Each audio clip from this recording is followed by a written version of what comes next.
नजदीक देखने से बाहों कांपने लगे। एसीपी आज तक अपनी मौत को अपनी हथेली पर लेकर ही चला है, समझे? मौत से कभी डरा नहीं है वो। इतनी बड़ी बड़ी बातें हैं, अब बातों का वक्त नहीं है, अब एक्शन का वक्त है। कूदो एसीपी, छलांग लगाओ। 1 मिनट,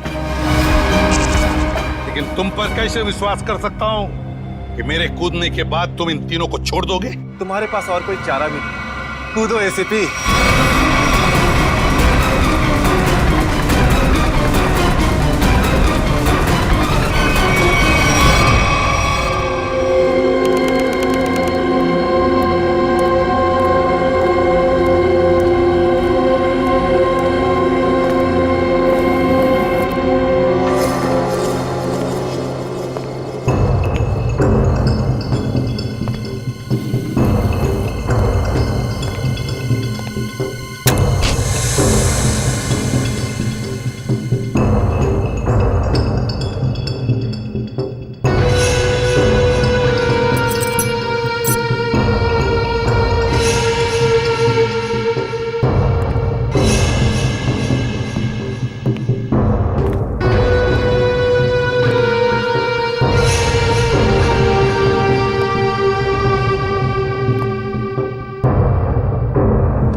ये शो देखते वक्त तो पेट के दर्द की दवा साथ में रखनी चाहिए।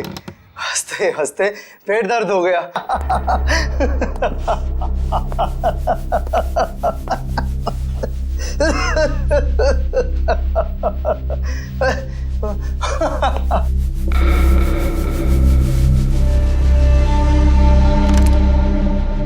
कौन है ये? प्रमोद कौन है ये? बहुत खुशकिस्मत हो तुम। मौत से कुछ पल पहले इतनी हंसी और इतनी खुशी हर किसी को नसीब नहीं होती। कौन हो तुम? अंदर कैसे आए? मौत को अंदर आने के लिए किसी न्योते की जरूरत नहीं पड़ती है।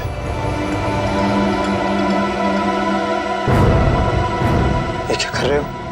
मैंने क्या बिगाड़ा तुम्हारा? तो रुक जरा, पुलिस को। Happy birthday Tarika. Thank you Shreya. Thank you. Many happy returns of the day. Thank you Siddharth. बहुत खूबसूरत फूल है। श्रेया की चॉइस है। हाँ वो तो है, श्रेया की चॉइस तो कभी गलत हो ही नहीं सकती। हाय सिद्धार्थ। हेलो। हाय श्रेया। हाय पूर्वी। काफी देर कर दी आने में। थोड़ा ट्रैफिक मिल गया रास्ते में। अरे फ्रेडी सर, ये गपागप खा रहे हो?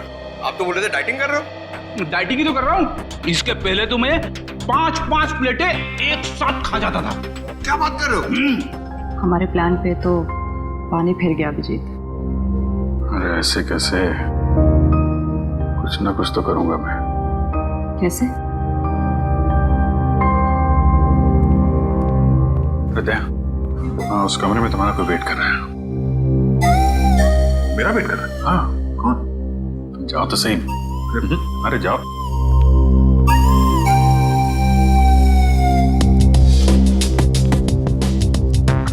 सिद्धार्थ, वो तुम्हें मेरी जासूसी नॉवेल्स की कलेक्शन देखनी थी ना? चलो दिखाती हूँ। चलो श्रेया। अरे कभी तो श्रेया को अकेले छोड़ो। ऐसी कोई बात नहीं है ना? चलो। इट्स ओके सिद्धार्थ, जाओ तो। चलो।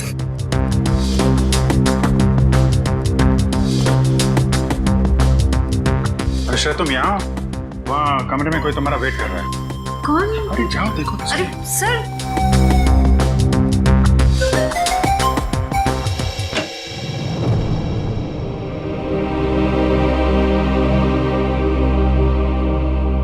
श्रेया, अच्छा क्या तुम सिद्धार्थ को अपने साथ यहाँ ले आई? I am very sorry. उस दिन मैंने आपके साथ बहुत बुरा बिहेव किया था।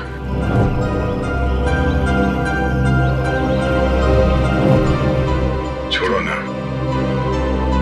मैं भूल गया हूँ, तुम भी भूल जाओ। काश भूल पाना इतना आसान होता। जिंदगी कितनी सिंपल हो जाती है।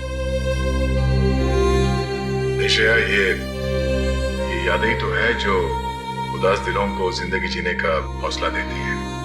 अगर यादें ही ना हो तो जिंदगी कितनी बोरिंग हो जाएगी।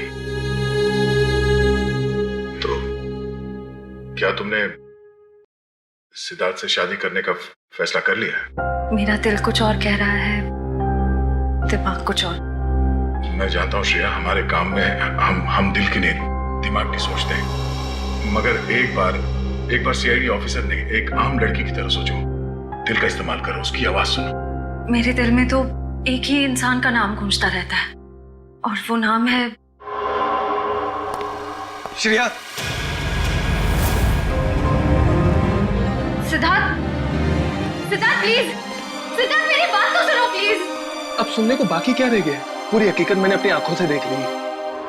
तुम दया से प्यार करती हो ना?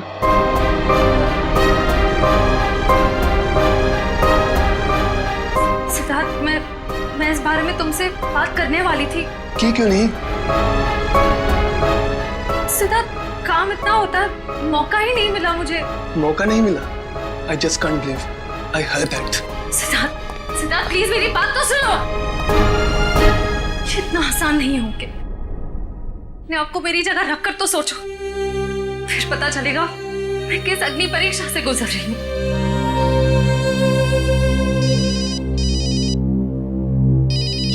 हेलो, कौन? सर, दोनों पति पत्नी थे, प्रमोद और शांति। सर, हमने कभी सपने में भी नहीं सोचा था कि हमारे होटल में ऐसा कुछ होगा। एक मिनट, आप बाहर खड़े रहिए।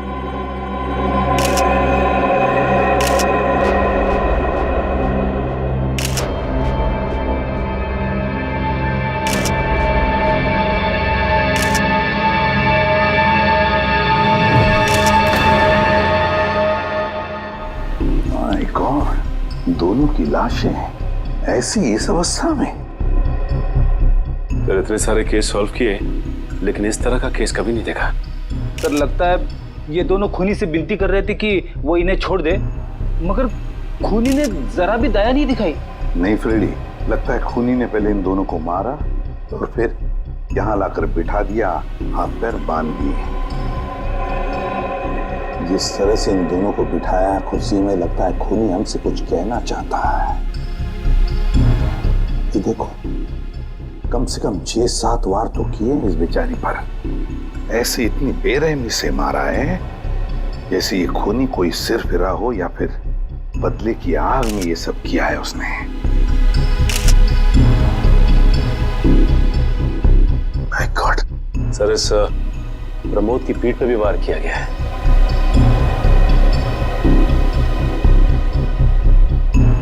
क्या हुआ? सर, इसकी सांसें चल रही, जिंदा ही। प्रमोद जिंदा है? तो जल्दी से इसे हॉस्पिटल ले जाओ, इसका जिंदा रहना बहुत जरूरी है। संभाल के, सुन के चलो। अच्छा,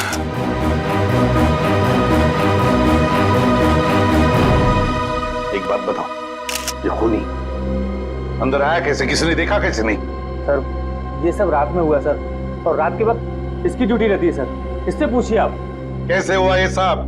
सर, कुछ देर के लिए मेरी आंख लगी थी रिसेप्शन डेस्क के ऊपर। तुम्हें शर्म नहीं आती ये कहते हुए कि तुम्हारी आंख लगी थी ड्यूटी पर? Sorry sir. एक बात बताओ, ये दोनों प्रमोद और शांति कब से रह रहे तुम्हारे होटल में? सर, पिछले 6 दिनों से रह रहे थे और आगे भी 1 महीने रहने का प्लान था सर। क्यों, कुछ बताया इन्होंने? सर, प्रमोद जी की नई नौकरी लगी थी, नासिक से इस शहर में नए आए थे, उन्हें अपना घर नहीं मिला, इसीलिए होटल में रह रहे थे सर। ठीक है, जाओ। पंच, प्रमोद और शांति, इन दोनों की पूरी जानकारी चाहिए मुझे।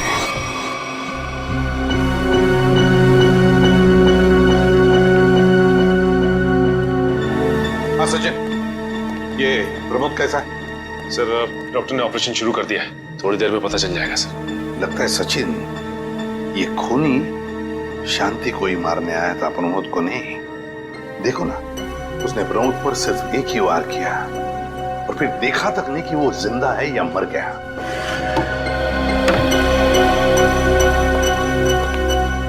डॉक्टर साहब, कैसा है प्रमोद? हमने प्रमोद को बचा तो लिया है, मगर मगर क्या? वो कोमा में चले गए हैं। कोमा? लेकिन डॉक्टर साहब, प्रमोद को होश तो आ जाएगा ना? हम तो अपनी तरफ से पूरी कोशिश करेंगे, मगर कुछ कहा नहीं जा सकता। Thank you. भी हो, प्रमोद होश में आना ही चाहिए। खूनी को सिर्फ प्रमोद ने ही देखा है। डॉक्टर साहब, शांति की लाश से कुछ पता चला? दया, मौत की वजह तो तुम लोगों को क्राइम स्पॉट पे ही पता चल गई होगी। पेट पर चाकू के इतने सारे घाव हैं, उसी की वजह से मौत होगी बेचारे की। हाँ, वो तो हमें पता चल गया था। उसके अलावा कुछ और? हाँ, एक खास बात, 2 महीने पहले इसका किडनी का ऑपरेशन हुआ था। ये देखो, इसमें फोटो है। किडनी का ऑपरेशन? वंश, पता करो शहर के किस हॉस्पिटल में शांति के किडनी का ऑपरेशन हुआ था। और सर, वो क्राइम सीन पे जो खून मिला था वो शांति और प्रमोद का ही है। खूनी ने खून करने से पहले एक एक कदम फूंक फूंक कर रखा है। हाँ, काफी प्लानिंग की है खूनी ने इस जुर्म को अंजाम देने के लिए। उसे पता था कि ये प्रमोद ऑफिस से कितने बजे वापस आता है, और वो होटल के कमरे में पहुंच गया जब दोनों मौजूद थे।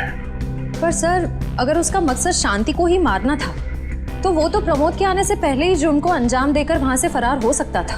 हाँ, ये बात तो है। मुझे लगता है खूनी ने प्रमोद के ऊपर सिर्फ एक ही बार वार किया, और वो इसलिए क्योंकि वो चाहता था कि वो कोमा में पहुंच जाए और जिंदा लाश बन जाए।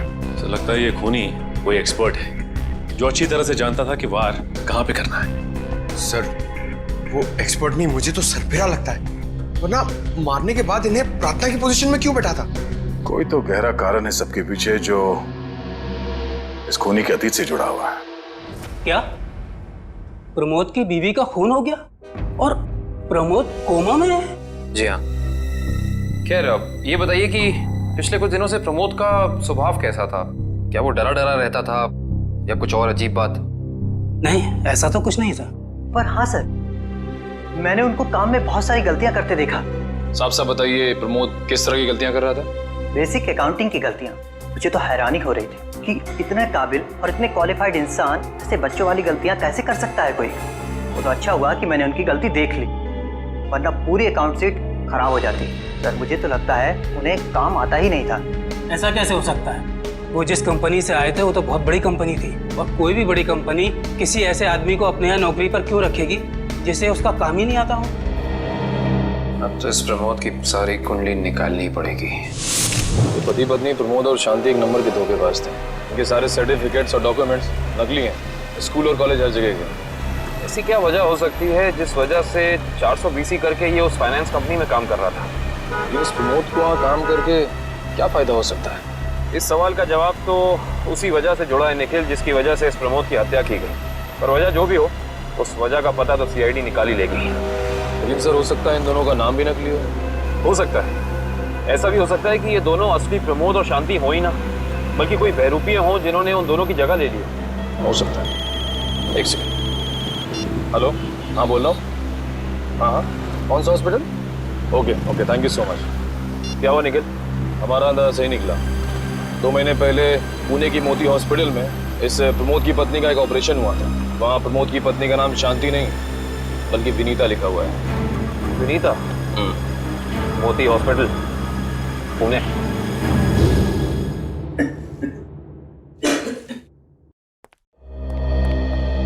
एक्सक्यूज मी, एक वक्त पे सिर्फ एक ही मरीज अंदर आएगा? हम लोग सीआईडी से। सीआईडी? मगर यहाँ मुजरिम कौन है? इसी की तलाश है हमें। एक्चुअली आपके हॉस्पिटल में 2 महीने पहले एक ऑपरेशन हुआ था, उसी के बारे में कुछ जानकारी चाहिए हमें। किसका ऑपरेशन? ये दोनों आपकी हॉस्पिटल में आए थे? ये तो मिसेस विनीता कुमार है। हाँ, मिसेस विनीता कुमार।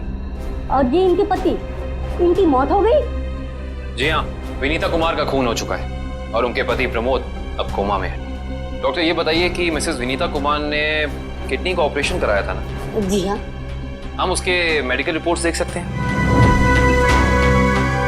यहाँ पे तो पति का नाम त्रिलोक कुमार लिखा है। मतलब त्रिलोक बन गया प्रमोद और विनीता बन गई शांति। इस पेपर में उनके घर का एड्रेस लिखा हुआ है। चल के पता करें, शायद कुछ पता चल जाए। नहीं निखिल, कोई फायदा नहीं होगा। इनकी पहचानों की तरह इनका एड्रेस भी नकली होगा, देखना। हाँ, हमने इन्हें ऑपरेशन के कुछ रिपोर्ट्स कोरियर की थी, मगर वो कोरियर वापस आ गए थे। डॉक्टर, ये बताइए कि इन्होंने ऑपरेशन का पेमेंट कैश में की थी या चेक से या किसी कार्ड से? इंश्योरेंस के जरिए। इंश्योरेंस? उस इंश्योरेंस कंपनी के कोई कागजात, कोई डॉक्यूमेंट्स हैं आपके पास? हाँ, इसी फाइल में होंगे। गुड।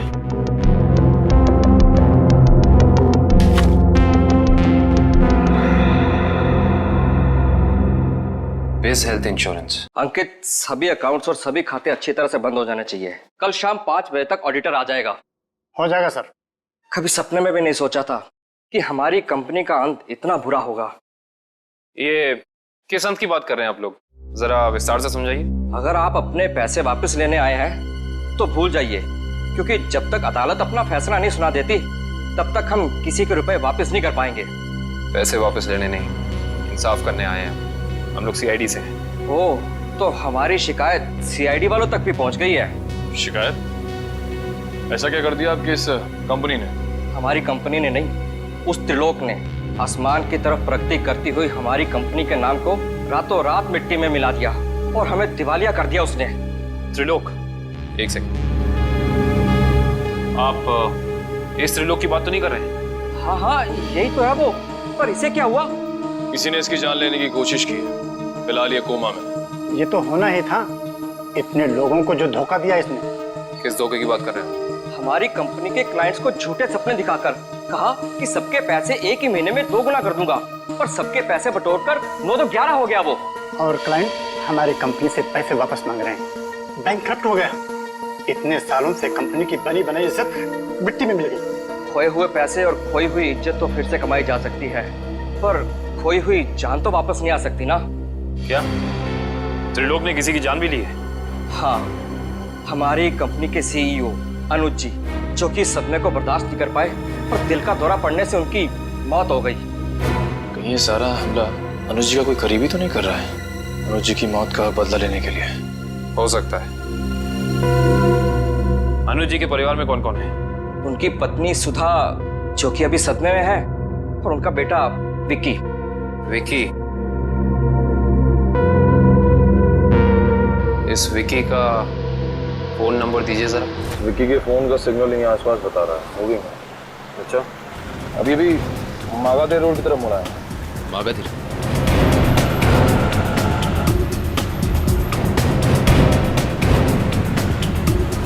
देखो सिग्नल, कुछ पता चला? एक मिनट। क्या हुआ? इस विक्की के फोन का सिग्नल यहीं आसपास बता रहा है। कहीं विक्की इस बाइक को तो नहीं? हाँ सर, हो सकता है ये विक्की। चेक करते हैं।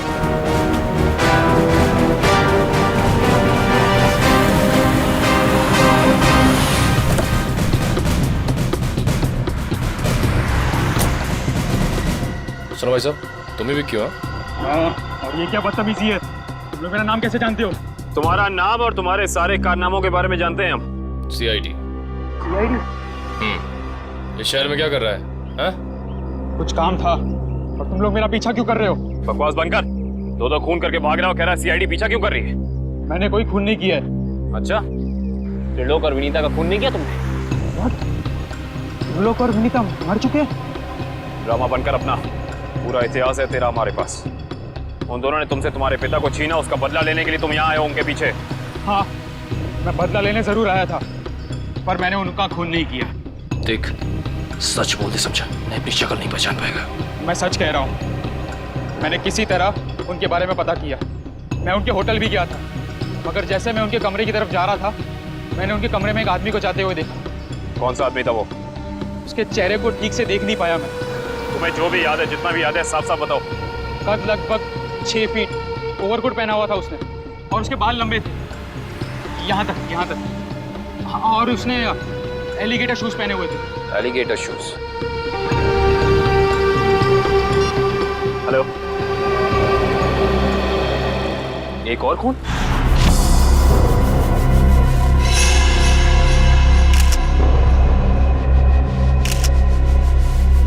लाश ऐसे अजीब ढंग से क्यों बैठा है? कमाल है सर, पिछले वाले केस में खूनी ने उन दोनों को होटल में चाकू मारकर प्रार्थना वाली पोजीशन में बैठाया था, और इसे गोली मार के इस तरह से। लगता है दोनों का खूनी एक ही है।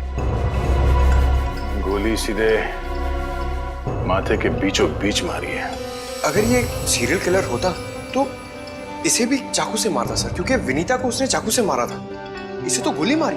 हाँ, मगर लाशों को ऐसे एक ही ढंग से बिठाना क्या दो अलग अलग खूनी करेंगे?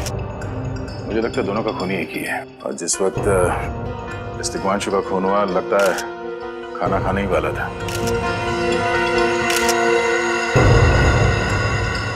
तो यहाँ पे दूसरी प्लेट भी पड़ी है। कहीं ऐसा तो नहीं कि ये तिग्मांशु की बीवी के लिए थी? मैम साहब तो एक हफ्ते के लिए गाँव गई हुई है, एक हफ्ते के बाद लौटेगी।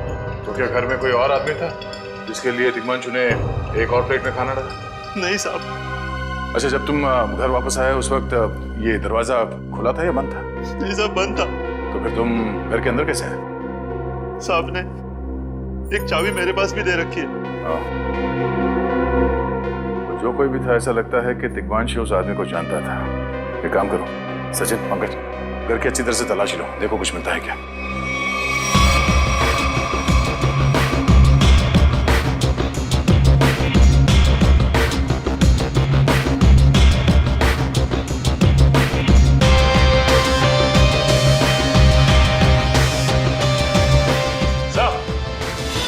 हाँ सचिन,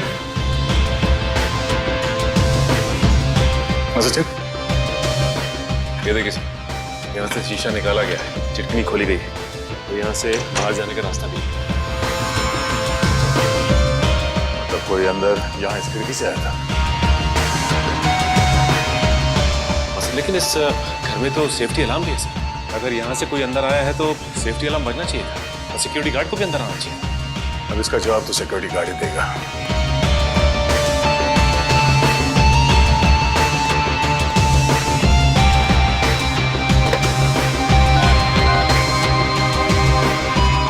हेलो सिक्योरिटी, अच्छा आज दोपहर को तिग्मांशु जी के घर से अलार्म बजा था, तो फिर आप चेक करने के लिए उनके घर पे क्यों नहीं आए? वैसे पिछले हफ्ते भी? ठीक है, थैंक यू। क्या बोला सर ये सिक्योरिटी वाला? सिक्योरिटी का कहना है कि अलार्म बजा था और उन लोगों ने घर में फोन भी किया, तो तिग्मांशु जी ने कहा कि गलती से अलार्म बज गया, इसलिए वो लोग ऊपर नहीं आए। सर, हो सकता है तिग्मांशु ने मजबूरी में कहा, खूनी ने उसके सर पे गन तान दी हो। कुछ कह नहीं सकते, बात करते वक्त अगर थोड़ी सी भी टेंशन हो आवाज में तो ये सिक्योरिटी वाले तुरंत भाप लेते हैं। दरअसल पिछले हफ्ते भी तिग्मांशु के घर से अलार्म बजा था, और जब सिक्योरिटी वालों ने फोन किया तो तिग्मांशु ने यही कहा था कि गलती से बच गया। सर ये खूनी काफी चालाक लगता है, खेल खेल रहा है। देखते हैं, जरा देखो इस घर में कुछ और मिलता है क्या। खूनी ने कोई ना कोई सुराग जरूर छोड़ा होगा, चेक करो।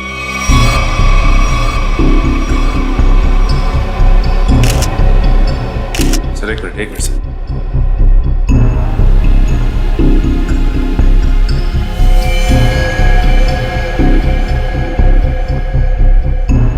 ये देखिए सर, खून। खून यहाँ कैसे? कहीं खूनी का तो नहीं है खून? ये तो डॉक्टर सालों के ही बताएंगे। वो खून किसका है ये अभी पता चल जाएगा, तारिक आती होगी रिपोर्ट लेकर के। डॉक्टर साहब, इस तिग्मांशु के बारे में कुछ और पता चला? हाँ। वो कैसे? इसे गोली मारने से पहले बेहोश किया गया था। क्या? इसे बेहोश किया था? इसके खून में मुझे एक खास किस्म की दवाई के अंश मिले जो अक्सर इंसान को बेहोश करने के लिए दी जाती है, और वो दवाई से इंजेक्शन के जरिए दी गई थी। ये देखो। सर बहुत ही अजीब बात है, अगर खूनी इसे मारना चाहता था तो सीधा गोली मारकर इसका काम तमाम कर सकता था, फिर ये जहर की दवाई क्यों दी होगी? और सर एक और बात पता चली, तिग्मांशु जिस हालात में हमें मरा हुआ मिला था वो एंशिएंट कल्चर के हिसाब से प्रार्थना करने की पोजीशन, खाना खाने से पहले।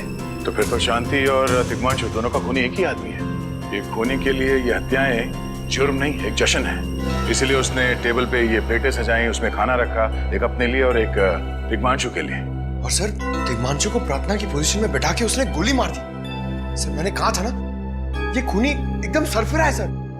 हाँ सर, लगता है ये खूनी अपने आप को बहुत शक्तिशाली महसूस करता है। जिस वक्त इन सब की गर्दनें झुकी होती हैं उसके सामने, उसे आनंद आता है। नहीं सचिन, खूनी का मकसद लोगों को अपने सामने झुकाना नहीं, बल्कि अपने लिए प्रार्थना करवाना था। क्या मतलब?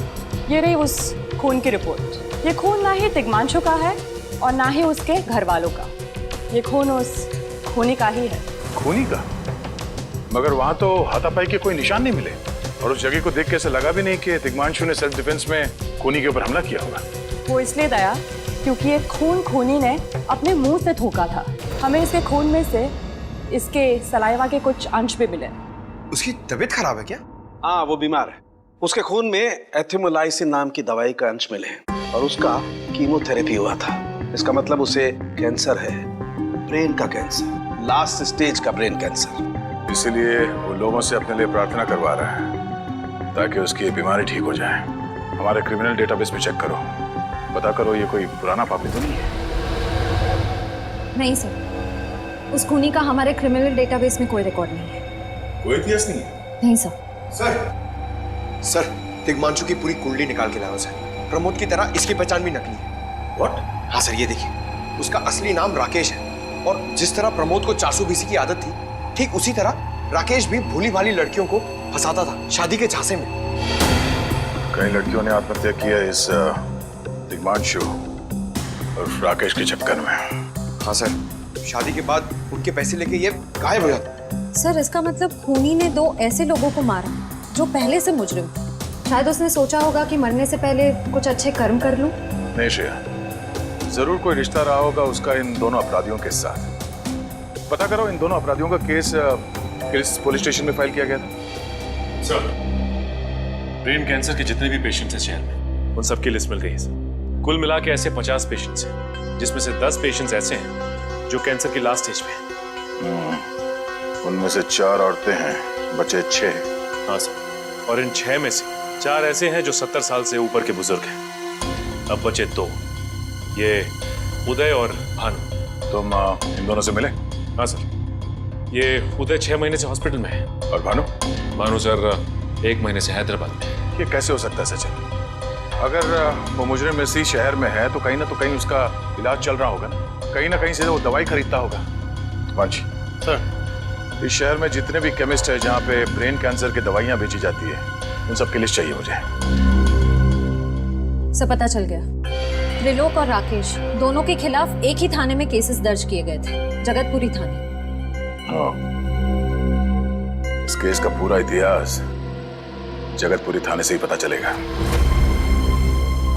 एक्सक्यूज मी, यस, आपकी दुकान पे ब्रेन कैंसर की दवाइयाँ बेची जाती हैं? जी हाँ, हमारी दुकान उन चुनिंदा दुकानों में से है जहाँ ये दवाई आपको मिलेगी। वैसे ये दवाइयाँ बहुत कम लोग खरीदते होंगे नहीं? जी, बहुत महंगी है एक्चुअली। अच्छा, जो लोग ये दवाइयाँ खरीदते हैं उनकी लिस्ट मिल सकती है हमें?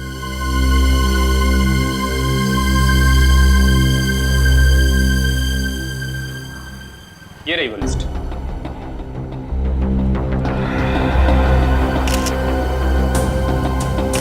तपन, उदय और नितिन, ये तीनों लोग तो उस मरीज की लिस्ट में थे।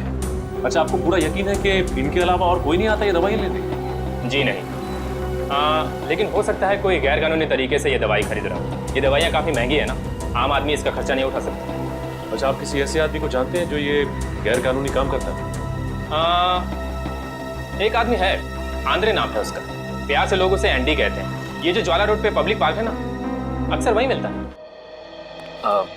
कांस्टेबल सुनील? Yes sir. आप सीआईडी से ही हैं ना? हाँ, हमारी बात शायद आप ही से हुई थी। साहब बताइए, कांस्टेबल सुनील आपके लिए क्या कर सकता है? सुनील जी, हाल फिलहाल में इस रिकॉर्ड रूम में कोई चोरी वगैरह हुई थी क्या?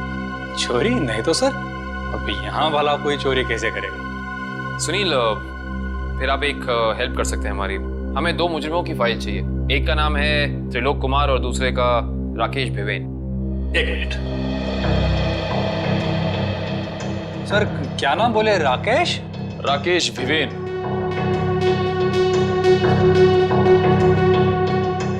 कमाल है, इसकी फाइल तो है नहीं यहाँ। अच्छा, वो दूसरा नाम क्या बोले? त्रिलोक कुमार। इसकी भी नहीं है? दोनों की फाइल्स नहीं। हाँ सर, लेकिन यहाँ पर चोरी की तो कोई घटना नहीं घटी। पता नहीं फाइलें गायब कैसे हो गई। सुनील, यहाँ याद करने की कोशिश करो, हाल ही में कोई दुर्घटना घटी थी क्या? पिछले महीने ऑफिस एरिया में आग लग गई थी, तो अच्छा हुआ फायर ब्रिगेड वाले जल्दी आ गए और हमारे रिकॉर्ड्स नष्ट नहीं हुए। जरूर ये आग भी जानबूझकर लगाई गई थी। आग लगने की वजह क्या थी? वो बताया गया कि मेन स्विच बोर्ड के अंदर शॉर्ट सर्किट हुआ था कोई इलेक्ट्रिशियन भी आया था काम करने के लिए? जरूर वहीं छेड़छाड़ की गई। उस इलेक्ट्रिशियन का कोई आता, कोई पता, कोई कांटेक्ट है? दूसरे कांस्टेबल के पास था, लेकिन वो तो रिटायर होकर गांव चले गए। हाँ, कोई बात नहीं। सुनील, एक काम करिए, आप चेक करके बताइए कि और किन किन मुजरिमों की फाइल्स यहाँ से गायब हुई हैं। पता तो चले आखिर अगला शिकार है कौन इस अनोखे खूनी का। ये ले पैसे। अरे ये दवाइयाँ तो असली है ना। अरे अंकल जी, ये जो शक की बीमारी है ना, कैंसर से भी ज्यादा खतरनाक है। अगर आपको यकीन नहीं है कि ये दवाई असली है या नहीं, तो खुद जाकर दुकान से क्यों नहीं खरीद लेते? अरे तुम तो बुरा मान गए, मैं तो बस ऐसे ही पूछ रहा था, मेरा मतलब वो नहीं। जानते हो, इस तरह से दवाइयाँ बेचना और खरीदना दोनों गैर कानूनी है। बाकी से तुम्हारा कोई फायदा नहीं है। मैंने सुना था कि सीआईडी बड़े बड़े केस हैंडल करता है।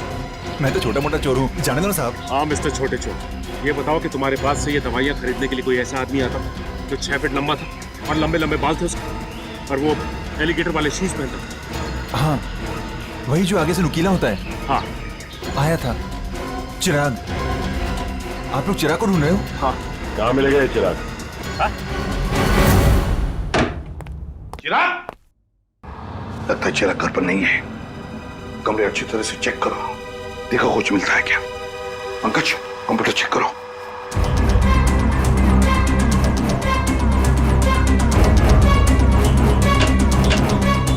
सर, ये देखिए, पूरी अलमारी गन्स और चाकू से भर रखी इस चिराग ने। My God. सर, अंदर के कमरे में से ये खून से भरे हुए कपड़े मिले। पुलिस रिकॉर्ड रूम से फोन है। देखो। हेलो जी, कहिए। कौन?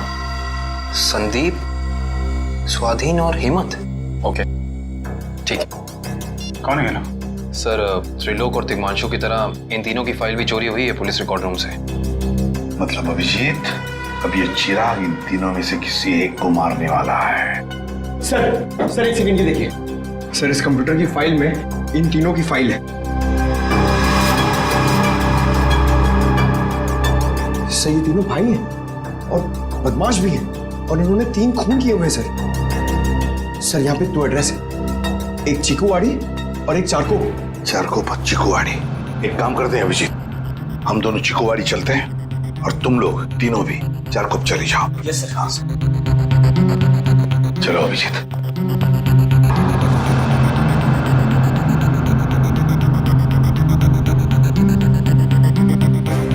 क्या हुआ सर? अभिजीत, ये पेन, ये मेरा पेन है अभिजीत। आपका पेन? यहाँ पे कैसे सर? ये पेन मैंने जग्गा को दिया था, जग्गा को। जग्गा सर? वो आपका खबरी?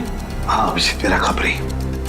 मगर जग्गा तो मर चुका है सर। हाँ अभिजीत, तो मर चुका है, लेकिन जिस खून में तलाशी करने में मदद की थी जग्गा ने हमारी, उस वक्त वो खून भी इसी तरह हो रहे जैसे आज हो रहे हैं। खून करने के बाद लोगों को प्रार्थना की पोजीशन में रखा जाता है।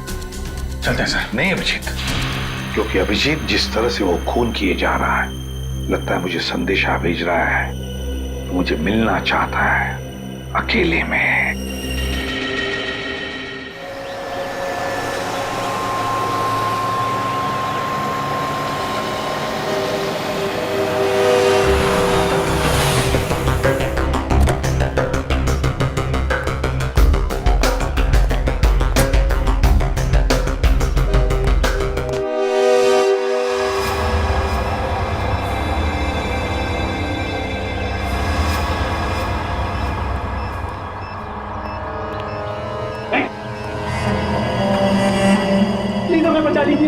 किसी तरह हमें मार डालेगा। घबराओ मत, मैं इसे भी प्रद्युम्न हूं, कुछ नहीं होने दूंगा तुम्हें। इनकी बातों को ज्यादा सीरियसली मत लेना, इन्हें तो झूठे वादे करने की आदत है, और इतनी बड़ी बड़ी बातें करने से पहले एसीपी जरा मेरा इंतजाम तो देख लो। बस रिमोट के इस बटन को दबाना है और ये तीनों हमेशा के लिए बूम, धरती से गायब। क्यों कर रहे हो तुम ये? क्या गलत कर रहा हूँ? हाँ बोलो। पर ये तीनों तो वैसे भी कानून से भागे हुए अपराधी है ना, तो इन्हें मारकर क्या गलत कर रहा हूँ मैं? इन्हें सजा देने का हक तुम्हारा नहीं, सिर्फ कानून का हक ही है। बस यही तो प्रॉब्लम है, जब तक तुम कानून में हो कुछ नहीं हो सकता। क्या क्या चाहते हो तुम मुझसे? पहले अपनी ये गन मुझे दो। एसीपी, मुझे अपनी गन दो, वरना मैं ये रिमोट दबा दूंगा। एसीपी, मैं 3 तक गिनूंगा। 1 2 3। नहीं,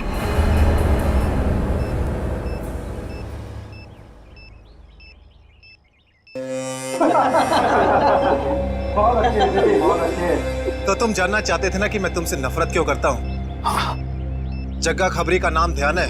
याद है मुझे। मैं उन्हीं का बेटा हूँ। पता चल चुका था मुझे। एसीपी, तुमने मेरे पिताजी से वादा किया था ना कि तुम उनका बाल भी बाका नहीं होने दोगे। फिर क्यों नहीं बचा सके उन्हें? बोलो। देखो चिराग, तुम्हारे पिताजी की मौत का बोझ आज भी मेरे दिल पर है। बंद करो ये तुम्हारा नाटक। उस वक्त कहाँ थे तुम, जब मेरे पिताजी की मौत के बाद मैं और मेरी माँ दर दर की ठोकरें खा रही थी? खाने के पैसे तक नहीं थे हमारे पास। तो तुम मेरे पास चले आते, मैं कुछ मदद कर सकता था तुम्हारी। क्या कर लेते तुम? हाँ, सिवाय झूठे वादों के। तुम्हें पता है एसीपी, मुझे कैंसर है, आखिरी स्टेज। और ये इसीलिए क्योंकि मेरी माँ के पास पैसे नहीं थे मेरे इलाज के लिए। मैं तुम्हारा दुख समझ सकता हूँ चिराग, तुम्हारी तकलीफ समझ सकता हूँ, मगर इन तीनों ने क्या बिगाड़ा है तुम्हारा? तुम इन तीनों की जान बचाना चाहते हो? हाँ।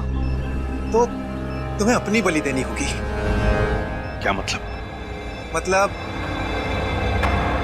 तुम्हें इस बिल्डिंग से छलांग लगानी होगी, ताकि फिर कोई जग्गा खबरी सीआईडी का शिकार ना बने।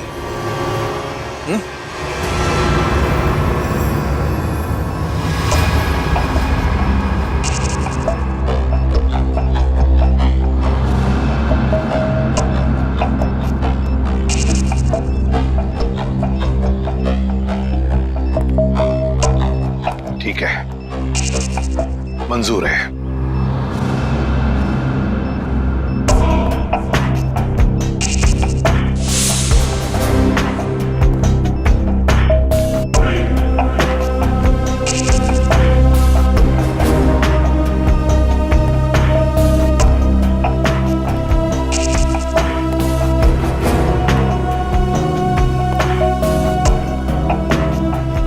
चढ़ो एसीपी, चढ़ो।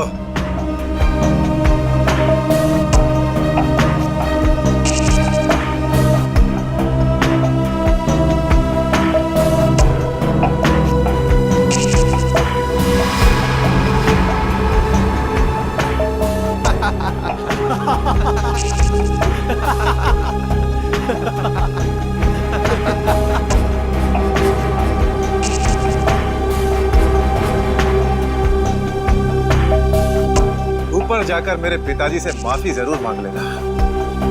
क्या हुआ? मौत को इतना नजदीक देखने से बाहों कांपने लगे? एसीपी आज तक अपनी मौत को अपनी हथेली पर लेकर ही चला है, समझे?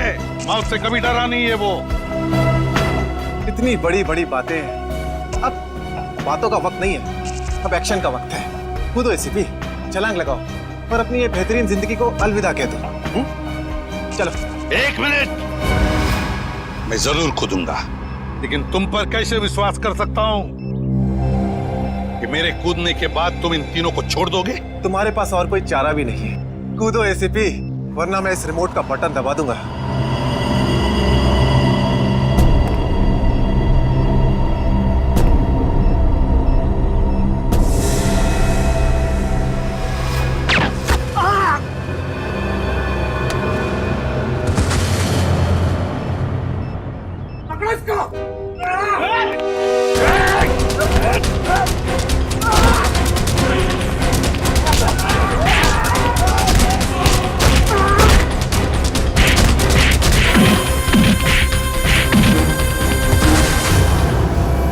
बस मिस्टर चिराग, बहुत चला लिया न्याय की अदालत।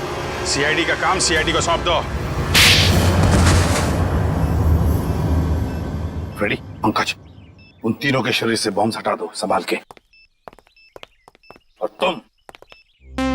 तुम मेरे दोस्त, मेरा खबरी जग्गा के बेटे लगते ही नहीं, उस बेचारे ने तो अपनी जान कुर्बान की हमारी मदद करने में, कानून की मदद करने में।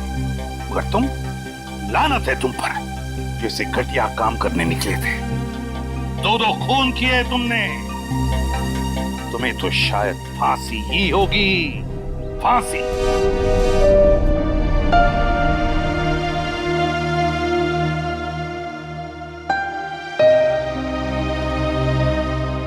बड़े बुजुर्ग कह गए कि अगर कोई चिंता सताए तो उस चिंता को अपने कलेजे के अंदर अंगार बनने नहीं देना चाहिए। कलेजा जल जाता है।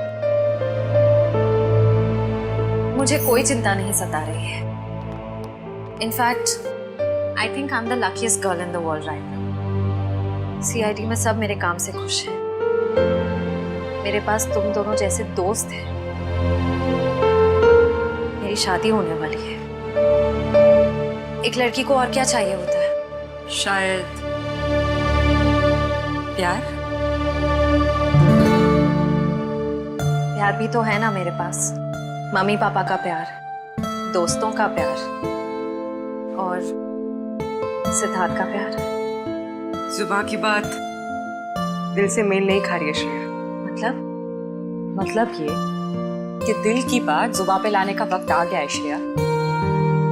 वो श्रेया कहाँ गई? हाँ, जो अपने सारे डिसीजंस खुद लेती थी, जिससे पता था कि उसको अपनी जिंदगी में क्या चाहिए। हाँ श्रेया, अब वक्त आ गया है। तुम्हें किसी एक को चुनना ही होगा। और अगर तुमने एक स्ट्रॉन्ग डिसीजन नहीं लिया ना, तो उसका असर तुम्हारी जिंदगी पर नहीं, बाकी 2 जिंदगियों पर भी पड़ेगा। मैं क्या डिसीजन लूं? किसे चुनूं? उस इंसान को जिसे मैं बहुत प्यार करती हूँ, पर उन्होंने कभी अपने प्यार का इजहार नहीं किया, या शायद वो मुझसे प्यार करते ही नहीं, या फिर उस इंसान को जो मुझसे बहुत प्यार करता है, मुझे पलकों पर बैठा कर रखता है। मगर यहाँ पे इम्पोर्टेंट सवाल ये है कि तुम किससे प्यार करती हो? नहीं तारिका, यहाँ ये बात इम्पोर्टेंट है कि अब मैं पीछे नहीं हट सकती। मेरे किसी भी डिसीजन से ना सिर्फ सिद्धार्थ को, बल्कि उसकी और मेरी फैमिली को बहुत दुख होगा। बच्चों जैसी बातें मत करो श्रेया। हर माँ बाप चाहते हैं कि उनके बच्चे को जिंदगी की हर खुशी मिले। तुम सिद्धार्थ के साथ खुश नहीं रह पाई तो क्या अंकल आंटी खुश रह पाएंगे? और अगर तुम खुश नहीं रही तो क्या सिद्धार्थ खुश रह पाएगा? तुम्हारा एक कदम श्रेया बहुत सारी जिंदगियों को अफेक्ट करेगा। तुम बस दिल से काम लो। देखो, दिल हमेशा सही रास्ता दिखाता है। ठीक है, अब से मैं अपने दिल की बात सुनूंगी। अगर मैं किसी भी कदम पर कमजोर पड़ जाऊं तो तुम दोनों को मुझे सही रास्ता दिखाना होगा। हाँ, लेकिन एक शर्त है। कैसी शर्त? तुझे आइसक्रीम खिलानी पड़ेगी। Of course.